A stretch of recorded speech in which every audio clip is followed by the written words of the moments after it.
Okay तो बच्चों हम अभी पढ़ रहे हैं एसी के बारे में कुछ और बातें।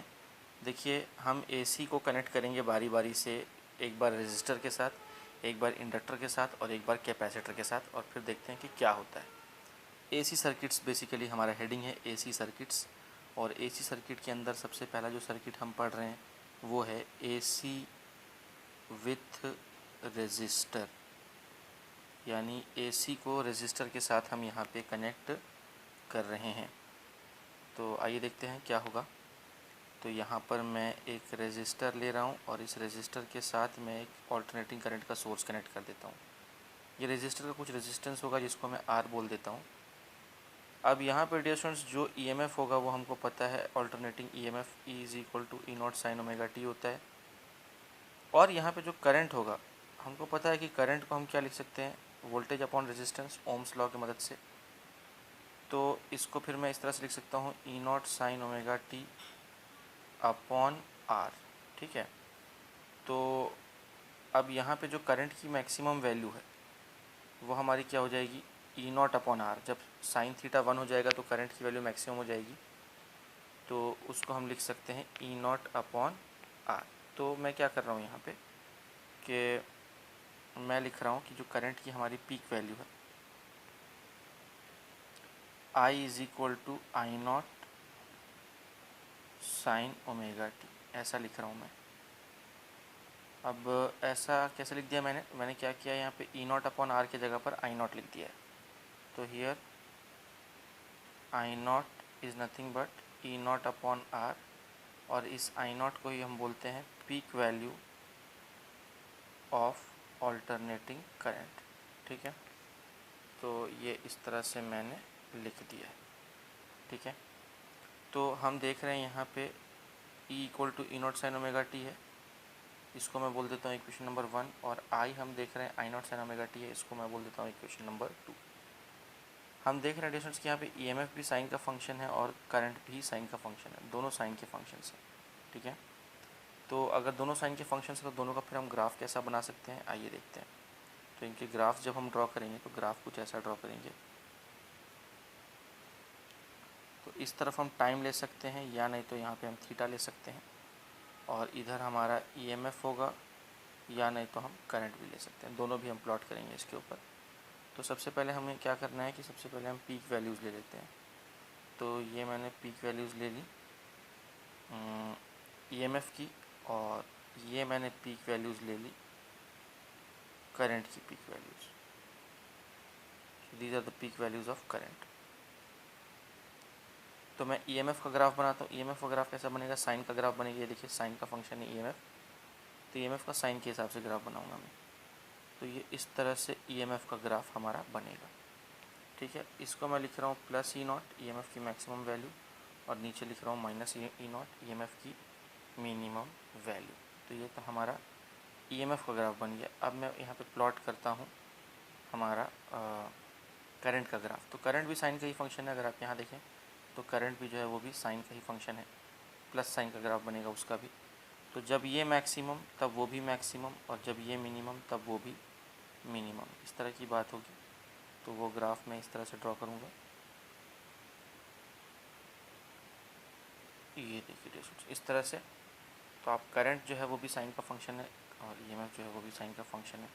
तो मैं यहाँ पे लिख देता हूँ कि यहाँ पे ये वाला जो ग्राफ है ये ईएमएफ के लिए है, जिसका पीक ज़्यादा है, और जिसका पीक कम है रेड वाला ग्राफ वो हमारा करंट का ग्राफ है।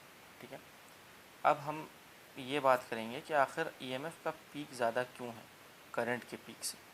आप देखिए करंट की पीक वैल्यू यहाँ दिखा देता हूँ मैं, प्लस आई नॉट और ये माइनस आई नॉट। तो देखिए अभी अभी हमने देखा डियर स्टूडेंट्स कि करंट की पीक वैल्यू जो है वो ईएमएफ के peak value divide by R है। तो इसका मतलब है कि करंट की पीक वैल्यू जो है वो कम होगी ईएमएफ की पीक वैल्यू से, इसीलिए हमने जो है वो करंट का पीक यहाँ पे कम दिखाया है एज़ कम्पेयर टू ईएमएफ। अच्छा, अगर हम फेज़ डिफरेंस की बात करेंगे तो phase difference between EMF and current is equal to zero. क्यों फेज़ डिफरेंस ज़ीरो बोल रहा हूँ, इक्वेशन नंबर 1 और इक्वेशन नंबर 2 को अगर आप देखिए तो इसका फेज़ एंगल ओमेगा टी है, इसका भी फेज़ एंगल ओमेगा टी है, तो फेज़ का डिफरेंस क्या हो जाएगा, ज़ीरो हो जाएगा। यहाँ पे हम चाहें तो फेज़र डायग्राम भी बना सकते हैं distance. Phasor diagram actually phase के डिफरेंस को बताने के लिए काम में आता है। तो यहाँ पे मैं EMF भी इसी लाइन के अलॉन्ग दिखा रहा हूँ और करंट को भी इसी लाइन के अलॉन्ग दिखा रहा हूँ। दोनों के बीच का एंगल 0 है, मतलब फेज़ डिफरेंस 0। ठीक है, तो ये हो गया हमारा फेज़र डायग्राम। तो यही था distance. This is all about AC with resistor.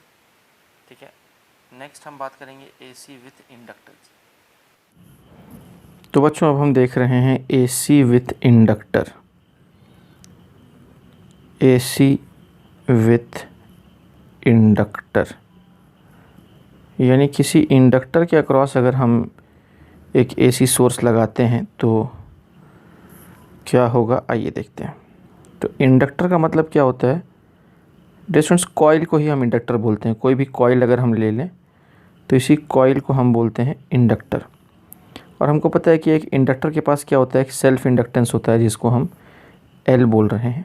ठीक है, और जब हम यहाँ पे ऑल्टरनेटिंग करंट अप्लाई करेंगे तो हमको पता है कि किसी भी इंडक्टर के अक्रॉस जो EMF इंड्यूस होता है, इसको हम बैक EMF या सेल्फ इंड्यूस्ड EMF भी बोलते हैं, उसको हम क्या बोलते हैं डिस्टेंस, उसको हम बोल सकते हैं E is equal to LdI/dt। इस तरह से हम उसको बोल सकते हैं।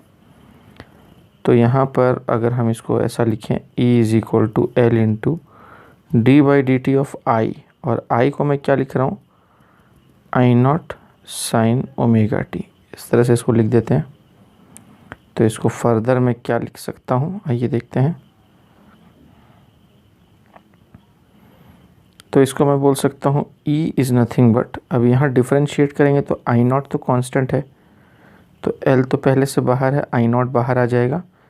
अंदर क्या बचेगा, अंदर बचेगा d/dt of sine omega t।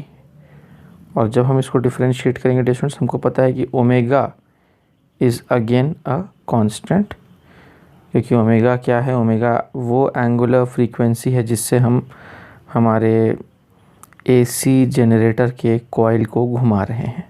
ठीक है, AC करंट पाने के लिए। तो ओमेगा जो है वो कांस्टेंट होता है, वो बाहर आ जाएगा। तो ये हो जाएगा L into I0 into omega, और साइन ओमेगा टी का डिफरेंशिएशन कॉस ओमेगा टी। इसको थोड़ा अच्छे से लिख देते हैं। तो E is equal to I0 into omega into L into cos omega t. इस तरह से हम इसको लिख सकते हैं। ठीक है, अब यहाँ से डिस्टेंस हम क्या बोल सकते हैं, EMF की जो मैक्सिमम वैल्यू है वो क्या हो जाएगी। देखिए cos थीटा 1 हो जाएगा, तो EMF की मैक्सिमम वैल्यू ये हो जाएगी। तो उस केस में मैं क्या लिख पाऊँगा, E इज़ इक्वल टू, इस पूरे को E0 बोल रहे हैं, इस पूरे को E is equal to E0 cos omega t. तो ये हमारा EMF आ गया। और हमारा करंट क्या था डिस्टेंस, करंट हमारा था I is equal to I0 sine omega T, है ना। तो चलिए मैं अगले पेज पे लिखता हूँ।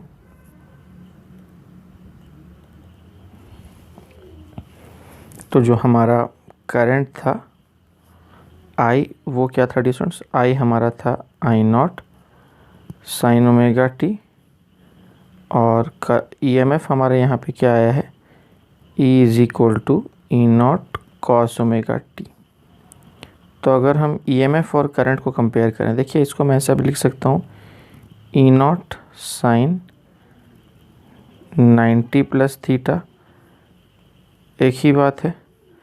तो अगर मैं EMF और करंट के इक्वेशंस को कंपेयर करूं तो मैं क्या बोल पाऊंगा यहाँ पे कि इन दोनों के बीच का फेज़ डिफरेंस कितना है, π/2 का। क्यों मैं ऐसा बोल पा रहा हूँ, क्योंकि यहाँ पे जो फेज़ है वो ओमेगा टी है, और यहाँ पे जो फेज़ है वो ओमेगा टी प्लस π/2 है। फेज़ का डिफरेंस निकालेंगे तो ओमेगा टी कैंसिल आउट हो जाएगा। तो हम बोल सकते हैं कि phase difference between EMF and current is nothing but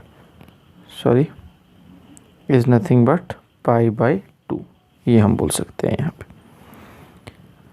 दूसरा, अगर हम चाहें तो EMF और करंट का ग्राफ भी प्लॉट कर सकते हैं। EMF और करंट का अगर हम ग्राफ प्लॉट करें तो ग्राफ कैसा बनेगा डिस्टेंस, आइए देखते हैं। तो ये इस तरह से मैं ग्राफ प्लॉट कर रहा हूँ। इधर टाइम ले सकते हैं या थीटा ले सकते हैं एक्स एक्सिस पे।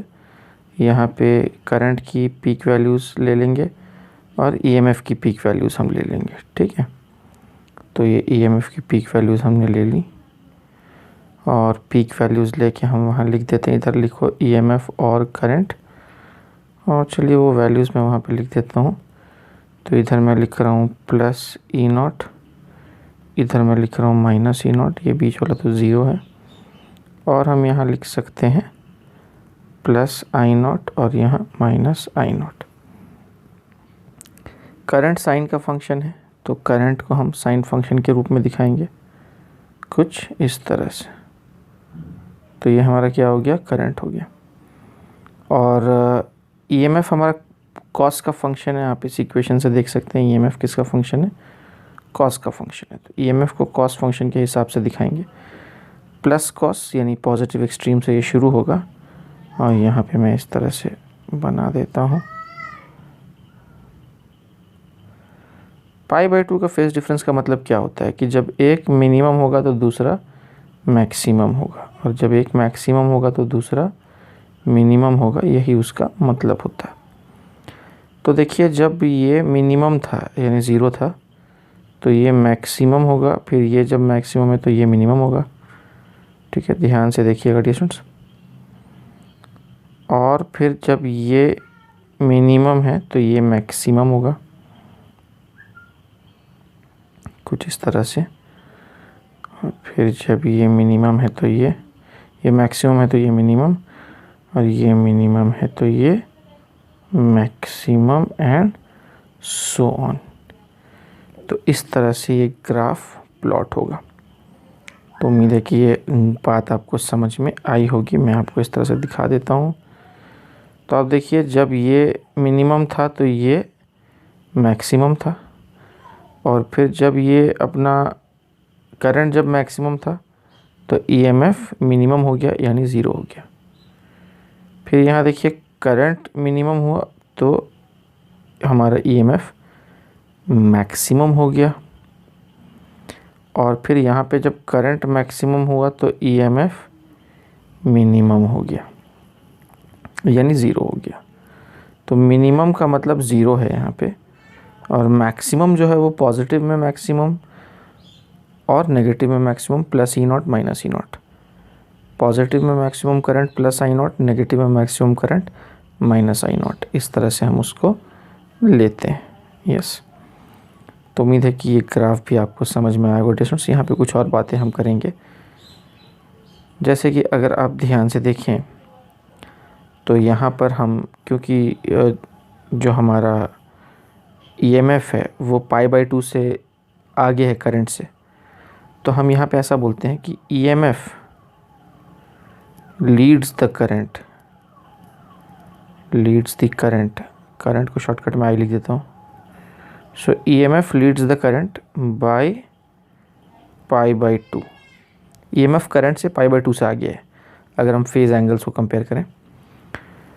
या तो ऐसा बोलिए आप, या हम ऐसा भी बोल सकते हैं कि करंट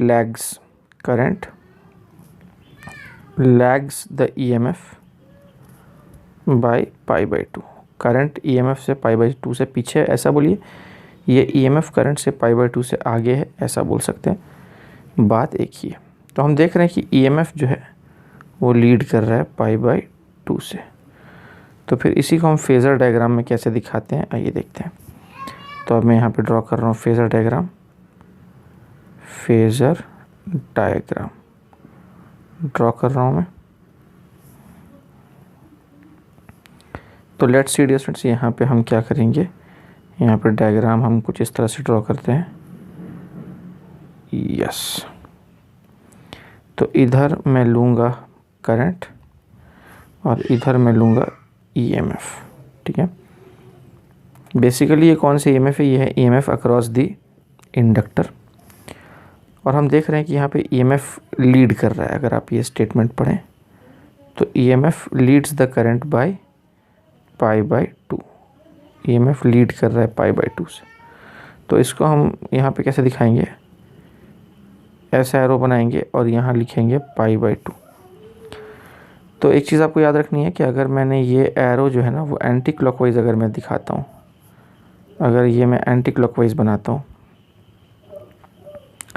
तो मेरा जो टेल है वो बताएगा कि कौन लैग कर रहा है और मेरा जो हेड है वो बताएगा कि कौन लीड कर रहा है। ठीक है। और इसी प्रकार से अगर मैं एरो को क्लॉकवाइज बनाऊं, क्लॉकवाइज ड्रॉ करूं एरो को क्लॉकवाइज,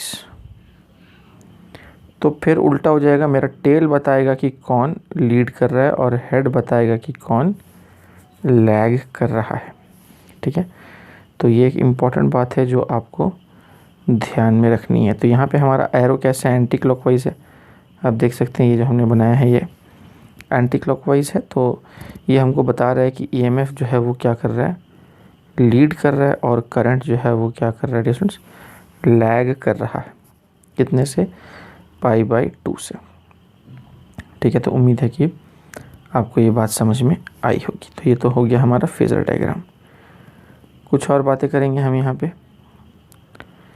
देखिए हमने जब मैक्सिमम वैल्यू ऑफ ईएमएफ यहाँ पे लिखा था तो कैसे लिखा था, इस पूरे के जगह पर हमने क्या लिख दिया था, E0 लिख दिया था। ये हमारा मैक्सिमम वैल्यू या पीक वैल्यू ऑफ ईएमएफ था। E0 = I0 omega L। तो वो मैं यहाँ लिख रहा हूँ, E0 = I0 × ओमेगा L। ये पीक वैल्यू ऑफ ईएमएफ था। I0 को अगर मैं उधर भेज दूँ तो ये हो जाएगा E0/I0 = ओमेगा × L। अब ऊपर नीचे दोनों में √2 से डिवाइड कर देता हूँ। तो ये E0/√2 divided by I0/√2 = omega × L। इससे क्या फ़ायदा होगा, इससे फ़ायदा ये होगा डिस्टेंस कि यहाँ पर E0/√2 को मैं लिख सकता हूँ ERMS, और I0/√2 को मैं क्या लिख सकता हूँ, IRMS = ओमेगा L। और ओम्स लॉ से हमको पता है कि वोल्टेज अपॉन करंट हमारा रेजिस्टेंस होता है। तो उस रेजिस्टेंस को मैं बोलूँगा XL = ओमेगा L। इसको ओमेगा L बोलिए या 2πf × L बोलिए, बात एक ही है डिस्टेंस। आइए समझते हैं ये क्या है। यहाँ जो XL हमें दिख रहा है इसको एक ख़ास नाम दिया गया है। इसको हम बोलते हैं इंडक्टिव रिएक्टेंस। ये इंडक्टिव रिएक्टेंस क्या है, ये एक तरह का रेजिस्टेंस है जो कौन प्रोवाइड कर रहा है, इंडक्टर प्रोवाइड कर रहा है to the flow of AC, है ना। यानी inductive reactance is nothing but the opposition of AC by inductor. Inductor जो अल्टरनेटिंग करंट को अपोज करता है ना, उस अपोजिशन, उस रेजिस्टेंस को ही हम क्या बोलते हैं, इंडक्टिव रिएक्टेंस बोलते हैं। XL = omega L। यहाँ से हम एक और बड़ी ही प्यारी बात देख रहे हैं कि जो हमारा XL है it is directly proportional to the frequency. आप यहाँ देखिए XL is directly proportional to frequency. अगर बाकी चीज़ों को हम कांस्टेंट मानते हैं तो यहाँ पे हम ग्राफ भी ड्रॉ कर सकते हैं डिस्टेंस।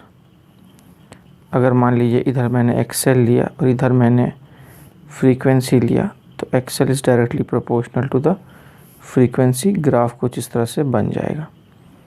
तो उम्मीद है यहाँ तक आपको सारी बातें समझ आई होंगी। यानी अल्टरनेटिंग करंट की फ्रीक्वेंसी जितनी ज़्यादा होगी इंडक्टर उसको उतना ज़्यादा अपोज करेगा, इंडक्टर उस अल्टरनेटिंग करंट के फ़्लो को उतना ज़्यादा अपोज करेगा। ठीक है। यही चीज़ हमें यहाँ से पता चलती है। तो उम्मीद है कि ये पूरी की पूरी बात आपको समझ में आई होगी। यहाँ पे मैं एक बात और आपसे पूछना चाहता हूँ, ये बताइए डिस्टेंस की जो इंडक्टिव रिएक्टेंस है यहाँ पे हमने जो निकाला है इसकी SI यूनिट क्या होगी, what will be the SI unit of inductive reactance, सोच के बताइए। तो डिस्टेंस जो इंडक्टिव रिएक्टेंस है इसका SI यूनिट क्या होगा। देखिए कहीं ना कहीं इंडक्टिव रिएक्टेंस हमने किसके जगह पर लिखा है, voltage upon current. Voltage upon current is what distance, Om.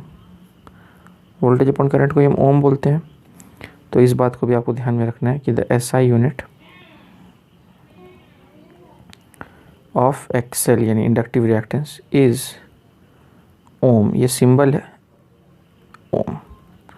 Ohm is the SI unit of inductive reactance.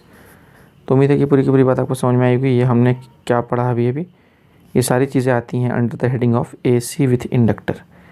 यानी अगर किसी AC सोर्स को इंडक्टर के अक्रॉस कनेक्ट करते हैं तो वहाँ पर क्या होता है, क्या नहीं होता है, EMF क्या होता है, करंट क्या होता है, कौन लीड करता है, कौन लैग करता है, कितने से लीड करता है, कितने से लैग करता है, ग्राफ कैसा बनेगा, फेजर डायग्राम कैसा बनेगा, और अल्टीमेटली यहाँ पे इंडक्टिव रिएक्टेंस नाम की एक नई शब्दावली, एक नया फिजिकल क्वांटिटी हमें मिला यहाँ पे, जिसका हमने ग्राफ और SI यूनिट भी देखा। तो ये सारी चीज़ें हमने यहाँ पे पढ़ी AC विथ इंडक्टर। अब हमारा जो अगला टॉपिक है वो है AC विथ कैपेसिटर। तो अगला टॉपिक हम पढ़ेंगे AC विथ कैपेसिटर। तो उसके पहले अगर यहाँ तक आपने कॉपी डाउन नहीं किया है तो आप कॉपी डाउन कर लें स्टूडेंट्स, उसके बाद फिर हम आगे बढ़ते हैं। अब हम बात कर रहे हैं dear students AC with capacitor. AC with capacitor यानी किसी कैपेसिटर के अक्रॉस अगर हम AC सोर्स लगाएंगे तो फिर क्या होगा, ये देखते हैं स्टूडेंट्स। तो ये हमारा एक कैपेसिटर है, इसके अक्रॉस हमने एक AC का सोर्स लगा दिया है कुछ इस तरह से, ठीक है। तो कैपेसिटर का कुछ तो भी कैपेसिटेंस होगा, C मान लेते हैं उसको, ठीक है। और किसी भी गिवन इंस्टेंट ऑफ टाइम पे मान लीजिए उस कैपेसिटर के ऊपर जो चार्ज स्टोर हुआ उस चार्ज को मैं स्मॉल q बोल देता हूँ। तो उस इंस्टेंट ऑफ टाइम पे q चार्ज स्टोर होने के वजह से जो पोटेंशियल डिफरेंस क्रिएट होगा दोनों प्लेट्स के अक्रॉस, या जो पोटेंशियल ड्रॉप होगा कैपेसिटर के अक्रॉस, उसको हम क्या बोल सकते हैं। तो जो हमारा पोटेंशियल ड्रॉप है डियर स्टूडेंट्स, उसको मैं बोल सकता हूँ E is equal to Q/C। अब आप सोच रहे होंगे मैंने ये कैसा लिख दिया। आपको याद होगा Q equal to CV capacitor के लिए, तो V हम क्या लिख सकते हैं Q/C। तो बस इसी चीज़ को मैंने यहाँ लिखा है, वोल्टेज की जगह पर EMF लिखा है, ये चार्ज है at a given instant of time, और ये कैपेसिटर का कैपेसिटेंस है। तो उम्मीद है कि आपको ये बात समझ में आई होगी। तो इसी की मदद से मैंने ये लिखा है डियर स्टूडेंट्स। तो एक गिवन इंस्टेंट ऑफ टाइम पे चार्ज इतना है, तो इतना चार्ज के करस्पॉन्डिंग EMF इतना है। तो ये हमारा इंस्टेंटेनियस EMF है, यानी EMF at a given instant of time. यहाँ से हम चार्ज Q को क्या लिख सकते हैं, C इंटू E लिख सकते हैं। बहुत अच्छी बात है, इसी को मैं आगे बढ़ाता हूँ। यहाँ से मैं ऐसा लिख रहा हूँ Q is equal to C into E के जगह पर मैं लिख सकता हूँ E0 साइन ओमेगा टी। इसको डिफ्रेंशिएट करते हैं both the sides with respect to time. तो ये जगह dQ/T, और यहाँ C और E0 तो कांस्टेंट है, वो बाहर आ जाएंगे, और ये हो जाएगा d/dt of sine omega T. हमको पता है कि dQ/dt जो है वो हमारा इंस्टेंटेनियस करंट I देता है। ये हो जाएगा C इंटू E0, और ये हो जाएगा ओमेगा कॉस ओमेगा टी। बहुत अच्छी बात है। इस पूरे को डियर स्टूडेंट्स हम पीक वैल्यू ऑफ करंट बोल सकते हैं। तो मैं क्या कर रहा हूँ, इसको ऐसा लिख रहा हूँ I is equal to I0 cos omega t. ये हमारे करंट का एक्सप्रेशन आ गया, ठीक है। I is equal to I0 cos omega t. EMF हमारा क्या था, E is equal to E0 sine omega t था। EMF हमारा E0 साइन ओमेगा टी था। तो EMF साइन का फंक्शन था, करंट जो है वो कॉस का फंक्शन आ गया। मैं इसको वापस से लिख देता हूँ। तो E हमारा था E0 साइन ओमेगा टी, और करंट हमारा क्या आ गया I0 कॉस ओमेगा टी। इसको ऐसा लिखो या इसको ऐसा भी लिख सकते हैं I0 साइन 90 प्लस थीटा, ठीक है। अब हम EMF और करंट के एक्सप्रेशंस को कंपेयर करें तो हमें क्या पता चल रहा है, हमें पता चल रहा है कि एक फेज़ डिफरेंस है यहाँ पे डिस्टेंस। तो phase difference between EMF and current कितने का फेज़ डिफरेंस है, π/2 का यहाँ पे फेज़ डिफरेंस है, ठीक है। कौन लीड कर रहा है कौन लैग कर रहा है वो भी देख लेते हैं। तो यहाँ पे current leads the EMF by π/2 ऐसा लिखो, या EMF lags the current by π/2 ऐसा लिखो, बात एक ही है। हम ग्राफ भी ड्रॉ कर सकते हैं। ईएमएफ जो है वो साइन का फंक्शन है और करंट जो है वो कॉस का फंक्शन है। तो इसका ग्राफ कैसा प्लॉट होगा ये देखते हैं। तो इस तरह से पहले मैं वाई एक्सिस ले लेता हूँ और फिर यहाँ पे मैं एक्स एक्सिस ले लेता हूँ, कुछ इस तरह से। अब मैक्सिमम मिनिमम वैल्यूज़ को यहाँ पे प्लॉट कर लेते हैं प्यारे बच्चों।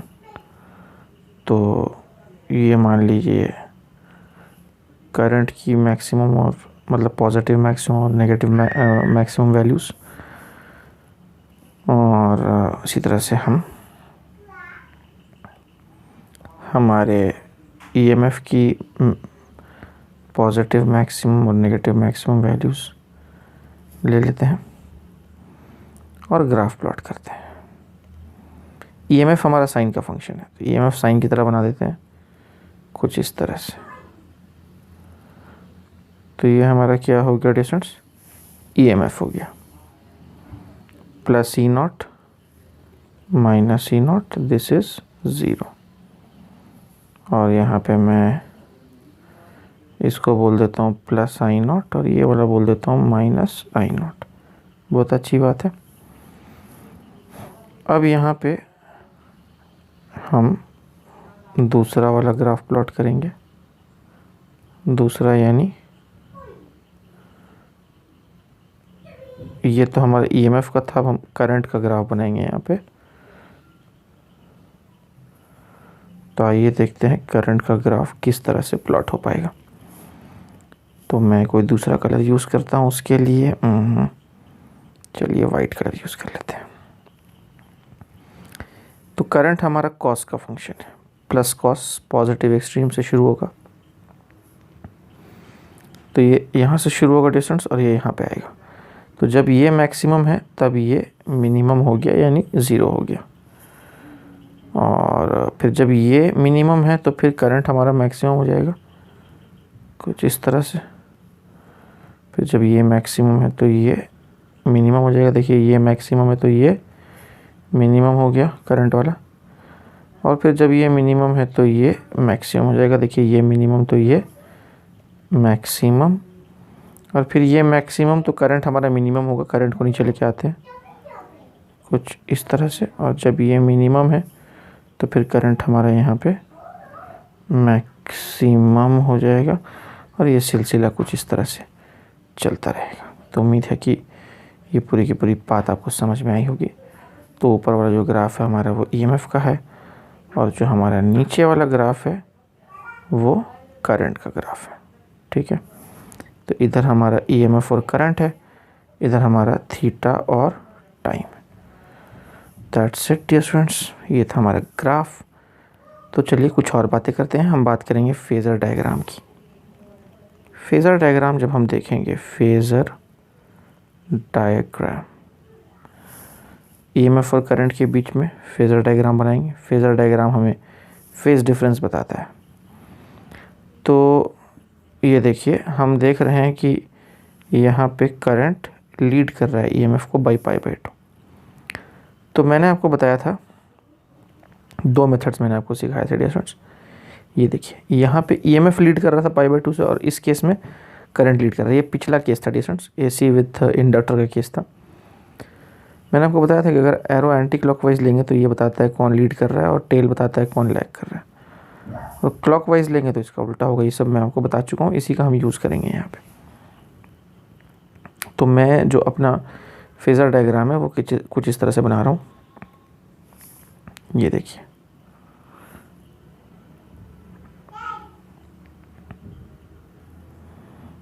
कुछ इस तरह से।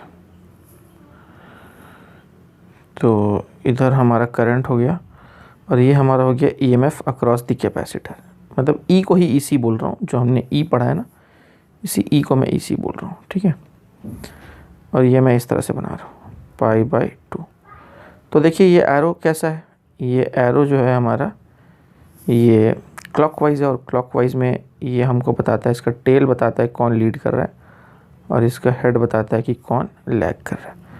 तो यहाँ पे करंट जो है वो लीड कर रहा है। हालांकि पिछले केस में हमने क्या पढ़ा था, ये तो हमारा एसी विथ कैपेसिटर के लिए है ना, और हमने एसी विथ इंडक्टर में क्या पढ़ा था वो भी यहीं दिखा देता हूँ कंपेयर करने के लिए। एसी विथ इंडक्टर में हमने ऐसा पढ़ा था, एसी विथ इंडक्टर में हमने ऐसा पढ़ा था। यहाँ भी एक्स एक्सिस पे करंट रखा था हमने, और ये ईएमएफ अक्रॉस द इंडक्टर था, और यहाँ पे ईएमएफ जो है ना वो π/2 से लीड कर रहा था, और करंट जो है वो π/2 से लैग कर रहा था। देख रहे हैं स्टूडेंट्स साहब, दोनों में फ़र्क है ना। तो इस तरह से हम इसको ड्रॉ करते हैं। अब मैंने ऐसा क्यों किया, मतलब आप देखेंगे कि दोनों केस में एक्स एक्सिस पे करंट को रखा है मैंने, क्योंकि अब जब इसको मैं इसके साथ सुपर इम्पोज करूँगा तो फिर मुझे आसानी होगी ना, आगे चल के हम इंडक्टर और कैपेसिटर को आपस में कंबाइन करेंगे, तो फिर वहाँ हमें जो रिजल्टेंट फेज़र डायग्राम है वो बनाने में थोड़ी आसानी होगी। यही इसका एक फ़ायदा है। इसीलिए हम प्रेफर करते हैं कि करंट को हमेशा जो है ना वो एक्स एक्सिस पे ही रखें हम, और ईएमएफ को घुमाते रहें यहाँ वहाँ। किसी एक को फिक्स कर दिया है, यानी करंट को फिक्स कर दिया एक्स एक्सिस पे, और ईएमएफ को घुमा रहे हैं कभी ऊपर कभी नीचे, जैसा भी हमको सूट कर रहा हो।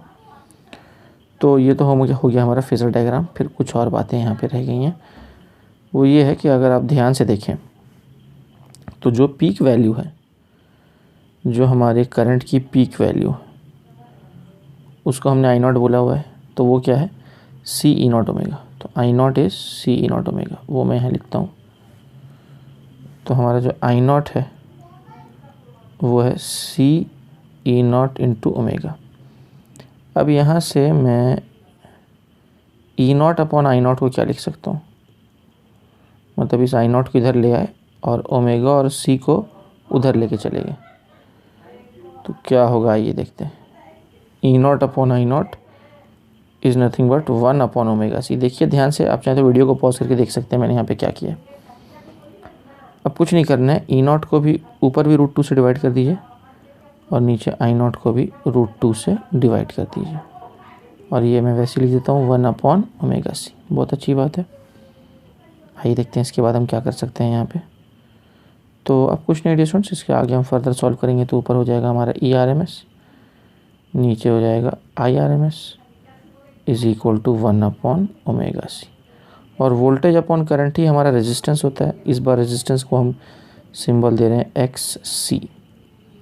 XC is 1 upon omega C. इसको ऐसा लिखिए आप, या ओमेगा को हम 2πf भी लिख सकते हैं। ये f किसका फ्रीक्वेंसी है, ऑल्टरनेटिंग करंट का फ्रीक्वेंसी है, जो भी हम यूज़ कर रहे हैं ना उस ऑल्टरनेटिंग करंट का फ्रीक्वेंसी है। XC जो है इसको हम बोलते हैं कैपेसिटिव रिएक्टेंस। देखिए पिछले केस में हमने जो रेजिस्टेंस देखा था इंडक्टर वाला, उसको हमने क्या बोला था, इंडक्टिव रिएक्टेंस, और कैपेसिटर जो रेजिस्टेंस प्रोवाइड करता है ऑल्टरनेटिंग करंट को, उसको हम बोलते हैं कैपेसिटिव रिएक्टेंस।